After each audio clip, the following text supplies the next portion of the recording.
lot of people's lives, the grand central station of the will has been sabotaged in favor of the enemy. There's a number of ways that you can strengthen your will. The first way is to know what you want, what you really, really want. There was a 6-year-old boy walking home from school and a frog jumped onto his shoulder and said, "Kid, if you kiss me, I'll turn into a beautiful princess."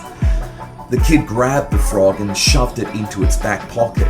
The frog squeezed out of the back pocket, jumped back on his shoulder and said, "Hey kid, I said if you kiss me, I'll turn into a beautiful princess." Immediately, the boy grabbed the frog and shoved him back into his back pocket. The frog by this stage was incredibly angry and mad and jumped back onto its shoulder and said, "Hey kid, I told you if you kissed me, I'd turn into a beautiful princess. Why won't you kiss me?" And the boy says, "Because I don't want a beautiful princess. What I want is a talking frog." You need to dig down into your heart and mind to know what your purpose for living actually is. The thing about temptation is that it's short-term gains for long-term losses. The thing about what you really, really want is that it's short-term sacrifice for long-term gains. The thing about temptation is that it always says you can have it now, but in doing so, it can eliminate the goodness of God in your future.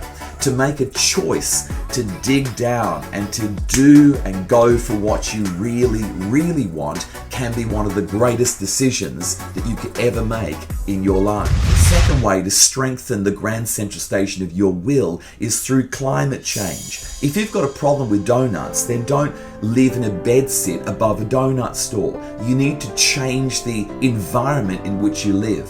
If you're an orange seed and you're planted in Iceland, there's a chance within 10 years of remaining just a single orange seed. But if that same orange seed was planted, say on the outskirts of Barcelona, there's a good chance in 10 years' time you're going to have a strong orange tree. The difference wasn't the seed, the difference was the environment. When Jesus wanted to heal Jairus' daughter, he brought in 3 of his disciples and shut the door to both the mourning crowd and the rest of his disciples.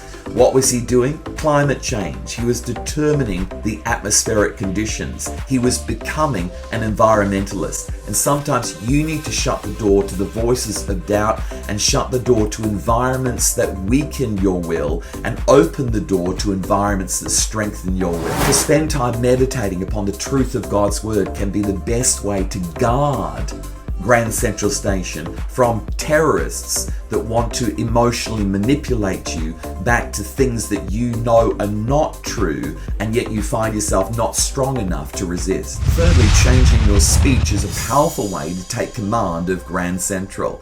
Proverbs chapter 18 verse 21 says that life and death are in the power of the tongue. It's amazing power of our words. You can set a forest on fire with it, or you can cause deserts to bloom again simply by what you declare. The fourth way to strengthen your will is to take responsibility for what goes on at Grand Central. Your will is your choice. Blame shifting makes it everybody else's choice. Victimhood makes it everybody else's choice. You've been victimized. That's absolutely true. But to take ownership of your will is the beginning of everything. There was once a dog food factory that was doing very badly in the marketplace. And so the general manager came out to the sales staff and said, "What do you think's wrong?" And looked at each other and they thought, "We've got the best sales staff here." They looked at the marketing campaign and thought, "We've actually employed the most successful marketeers in town."